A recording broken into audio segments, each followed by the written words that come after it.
நானுங்க வள்ளுவர்கிட்ட சொன்னேன், வள்ளுவரை நான் ஒரு அரசியல் கட்சி ஆரம்பிச்சு தேர்தலில் நின்று முதலமைச்சராகலான்னு முடிவு பண்ணிவிட்டேன்.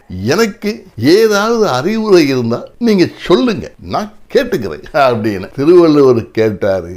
நீ என்ன பண்ணிக்கிட்டு இருக்கேன்னு நான் சொன்னேன், நான் ஒரு நடிகர் அப்படின்னு. அப்படியா?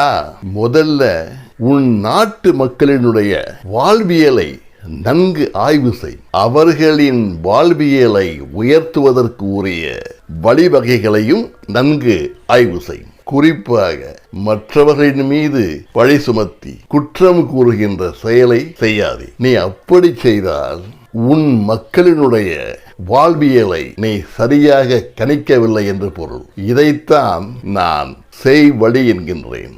அடுத்ததாக, உன்னுடைய மக்களை மேம்படுத்துகின்ற திறமை, ஆற்றல், வலிமை உனக்கு இருக்கிறதா என்பதை நன்கு ஆய்வு செய். உன்னை திரைப்படங்களிலே ஹீரோவா பார்த்த உன்னுடைய ரசிகர்கள் அரசியலிலும் உன்னை ஒரு ஹீரோவாக பார்க்க வேண்டும். அதற்கு அவர்களை நீ பக்குவப்படுத்த வேண்டும். மக்களின் அன்றாட வாழ்வியலை புரிந்து கொண்டு அவர்களுக்காக உழைக்கின்ற ஒரு வர்க்கமாக உன் ரசிகர்களை நீ மாற்ற வேண்டும். அப்படி மாற்றினால்தான் உன் ரசிகர்கள் உன்னை ஓர் அரசியல் ஹீரோவாக பார்ப்பார். இதைத்தான் நான் தன் வழி என்கின்றேன். அடுத்தது, உன்னுடைய லெப்டினன்ட், உன்னுடைய தளபதிகள், உன்னோடு இருப்பவர்கள், அவர்களுடைய ஆற்றலை நன்கு ஆய்வு செய்வாக. களத்திலே நிற்கின்ற உன்னுடைய எதிரியின் அரசியல் அனுபவம், ஆளுமை பண்புகளை நன்கு ஆய்வு செய். அந்த எதிரியோடு இருக்கின்ற கூட்டணி கட்சி தலைவர்களின் வலிமையையும் நன்கு ஆய்வு செய். இவைகள் அனைத்தையும்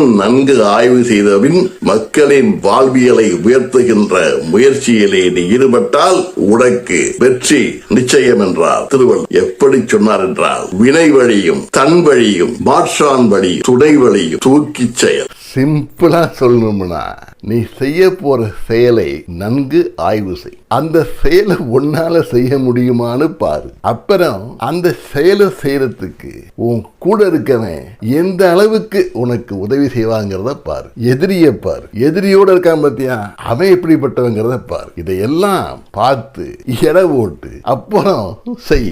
வெற்றி நிச்சயம் என்றார் திருவள்ளுவர். நன்றி.